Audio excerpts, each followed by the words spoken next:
नमस्कार साथियों, मैं मनीष भारती संस्कृति आईएएस प्लेटफॉर्म पर आप सभी का स्वागत करता हूं।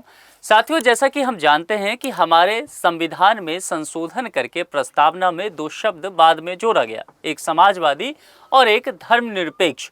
समय समय पर इस शब्द को लेकर के चर्चा चलता रहा है और विवाद भी होता रहा है। फिर से एक बार इस विवाद ने जोर पकड़ लिया है और यह मांग की गई है कि संविधान के प्रस्तावना से इस दोनों शब्द को हटा देना चाहिए, क्योंकि भारत के मूल संविधान में ये दोनों शब्द नहीं दर्ज किए गए थे, बाद में इमरजेंसी के दौरान संशोधन करके डाले गए थे। अब देखते हैं यहाँ पर जो ये मांग है वो आरएसएस लीडर से किया गया है, आज के टॉप स्टोरीज में देखने को मिलेगा।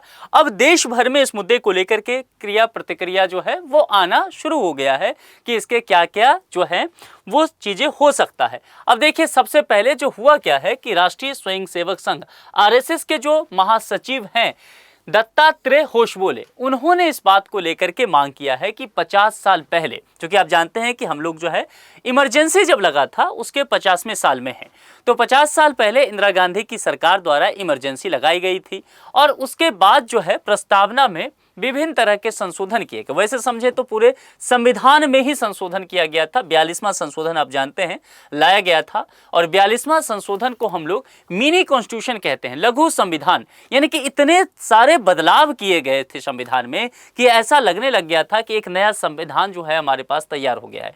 ये सब कुछ होता है 1975 में इमरजेंसी लगने के बाद होता है। तो इसीलिए देश भर में समय समय पर बहुत सारे लोग कहते रहते हैं कि संविधान में बहुत सारे प्रावधान हैं, उसको हटाए जाने की आवश्यकता है, क्योंकि वो मूल संविधान का हिस्सा नहीं था। और उसी में प्रस्तावना में जो दो शब्द जोड़े गए, समाजवादी और धर्मनिरपेक्ष, क्योंकि मूल प्रस्तावना जो था उसमें ये दोनों शब्द नहीं था। ये जो है इमरजेंसी के दौरान तात्कालीन कांग्रेस और इंदिरा गांधी की सरकार ने इसे जोड़ा था। यही बातें यहां पर कही गई थी।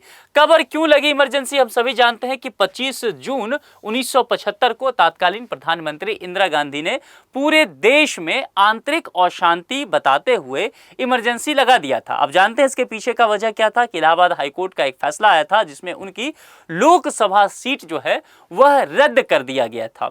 और फिर उसके बाद देखते हैं कि इमरजेंसी देश में लगता है, तमाम तरह के संविधान में संशोधन होते हैं। ये दोनों शब्द जो है 1976 में, चूंकि 75 में इमरजेंसी लगता है, 1976 में एक संशोधन किया जाता है, 42वां संविधान संशोधन। और 42वां संविधान संशोधन करके तमाम चीजें जोड़ा जाता है, प्रस्तावना तक में भी ऐड किया जाता है। और आप जानते हैं कि संविधान के जो ये संशोधन हुए उसके बाद एक और संशोधन हुआ जिसमें 1976 में जो 42वां संशोधन हुआ था, जब जनता पार्टी की सरकार आई तो बहुत सारे प्रावधानों को फिर से बदल दिया गया, लेकिन प्रस्तावना में जो समाजवादी और धर्मनिरपेक्ष शब्द था ये रह गया, है ना। तो यहां पर देखिए, सबसे पहले प्रियम्बल हम देखेंगे अपने संविधान का, इसमें दो शब्द आपको यहां पर देखने को मिलेगा। जो सोशलिस्ट और सेकुलर वर्ड है इसी को लेकर के चर्चा चल रहा है कि इन दोनों शब्दों को हटा दीजिए, बाकी जो है पहले से थे। हालांकि जो है एक अखंडता वाला शब्द भी जोड़ा गया था, लेकिन समस्या इस चीज को लेकर के कहा जाता है। साल 1975 में लगी इमरजेंसी को याद करते हुए होसबोले ने कहा कि उस दौरान हजारों लोगों को जेल में डाला गया, यातनाएं की गई, न्यायपालिका पर आप जानते हैं अंकुश लगा दिया गया था, मीडिया की जो अब कहते हैं, हम जो कहते हैं कि प्रेस की स्वतंत्रता, उसका हनन हुआ। यहाँ तक कि आप जानते हैं कि जो किशोर कुमार जो गायक हैं उनके गानों पर भी प्रतिबंध लगा दिया गया था। तो बड़े पैमानों पर नशबंदी किया गया था। तो ये सब हम सब लेकर के हम लोग जो है जानते हैं और उन्हीं सब बातों को लेकर के देश भर में उस समय से ही समय समय पर पक्ष विपक्ष के द्वारा इन सब चीज़ों को लेकर के चर्चा चलते रहता है। लेकिन एक डिबेट अब यहाँ से आगे हम बढ़ते हैं कि क्या वाकई संविधान का जो प्रस्तावना है उसमें संशोधन किया जा सकता है। उस संशोधन को किया जा सकता है तो कैसे किया जा सकता है, इसको भी समझने की जरूरत है। हाँ, यहाँ पर अब एक तरह से कह सकते हैं कि इसका प्रतिक्रिया आना शुरू हो गया है। कांग्रेस के लीडर हैं जयराम रमेश, उन्होंने इस बात को लेकर के कहा है कि सरकार बार बार संविधान को बदलने की बात कहते रहती है और नए संविधान की बात करते रहती है। लोकसभा चुनाव जो 2024 था उसमें भी हम सब जानते हैं, उससे पहले बहुत ज्यादा संविधान को लेकर के बातें किया गया था। सुप्रीम कोर्ट में यह मामला गया था, सुप्रीम कोर्ट ने भी इस बात को पूरी तरह से रद्द कर दिया गया था और संविधान के मूल ढांचे की बात की गई थी। जो बेसिक स्ट्रक्चर है वो महत्वपूर्ण आज हमारे डिबेट में है। तो बेसिक स्ट्रक्चर आप जानते हैं कि जो केशवानंद भारती केस आया था 1973 में, उसको लेकर के बात किया जाता है। चूंकि 2023 में हम उसका 50 साल जो है वो पूरा कर चुके हैं। केशवानंद भारती केस की बात कर रहा हूं। और सुप्रीम कोर्ट ने इस केस के 50 साल पूरे होने पर एक डॉक्यूमेंट्री जारी किया था, वो सुप्रीम कोर्ट के ऑफिशियल वेबसाइट पे आप जाकर के देख सकते हैं, उपलब्ध है।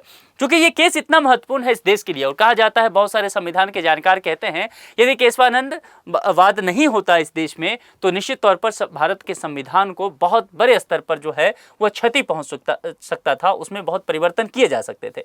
ऐसा क्या हुआ था इस केस में, ये समझने की बात है। जैसा कि हम सब जानते हैं कि एक मठ के ये एक पुजारी थे केरल के, और भूमि सुधार को लेकर के जो एक फॉर्म लॉ आया था जो केरल सरकार के द्वारा, उसके अगेंस्ट में सुप्रीम कोर्ट पहुंचे थे और फिर ये केस हुआ था। अभी तक जो सुप्रीम कोर्ट में अधिक से अधिक जजों की बेंच देखेंगे वो इसी केस में हुआ था 1973 में, और 13 जजों की बेंच जो है वह इसमें बैठी थी, और जो फैसला आया था 7-6 के फैसला से आया था, 7 जो है इसके पक्ष में थे। तो कुल मिलाकर के देखेंगे तो यहां से बेसिक स्ट्रक्चर का फॉर्मूला निकला, है ना। बेसिक स्ट्रक्चर का फॉर्मूला कहने का मतलब ये हो गया कि जो सुप्रीम कोर्ट ने कहा सरकार से, यानी कि संसद को जो पावर दिया कि आपके पास संविधान संशोधन करने का पूरा हक है। समझिए इस बात को, है ना। संविधान संशोधन आप कर सकते हैं, लेकिन आप संविधान की मूल भावना के साथ छेड़छाड़ नहीं करेंगे, ठीक है। और जहां भी हमें यह लगेगा कि आपने संविधान के बेसिक स्ट्रक्चर के साथ, आधारभूत ढांचे के साथ छेड़छाड़ किया है, तो हम कानून के उस हिस्से को रद्द कर देंगे, ये सुप्रीम कोर्ट ने कहा। तो चलिए, सरकार ने कहा कि भाई जो आप ये बता दीजिए माय लॉर्ड कि बेसिक स्ट्रक्चर है क्या क्या, ये जानना जरूरी है, तभी तो छेड़छाड़ नहीं करेंगे। तो सुप्रीम कोर्ट ने कहा कि ये हमारे विभिन्न निर्णयों से पता चलेगा, यानी कि कोई लिस्ट नहीं है बेसिक स्ट्रक्चर का, मामला समझ रहे हैं। लेकिन हाँ, जो मूल धारणा है संविधान का उसे बेसिक स्ट्रक्चर माना जाता है, और कुछ हद तक सुप्रीम कोर्ट के विभिन्न निर्णयों से ये पता चला है कि संविधान की जो प्रस्तावना है वह आधारभूत ढांचा भी है। सुप्रीम कोर्ट उसे बेसिक स्ट्रक्चर मान के चलती है। अब यहां पर एक बात समझिए, 2024 में सीजीआई जो थे ये मामला गया था, तो कोर्ट ने उस वक्त खारिज कर दिया था कि ये बेसिक स्ट्रक्चर का मामला है, इसमें छेड़छाड़ मत कीजिए। अब ये देखा जाएगा कि क्या वाकई कभी ऐसा हो सकता है कि संविधान के प्रस्तावना में बदलाव किया जाए। एक ही तरीका हो सकता है। एक तरीका क्या हो सकता है कि 13 से अधिक जजों की बेंच सुप्रीम कोर्ट में बैठे, क्योंकि इससे कम संवैधानिक बेंच बैठती है तो इस मुद्दे पर काम नहीं हो सकता है। 14 या उससे अधिक बैठ जाए जजें, और फिर जो है फैसला बेसिक स्ट्रक्चर के अगेंस्ट में दे दें। फिर ऐसा हो सकता है कि पार्लियामेंट के पास इतना पावर होगा कि वो बेसिक स्ट्रक्चर को चेंज कर सकती है।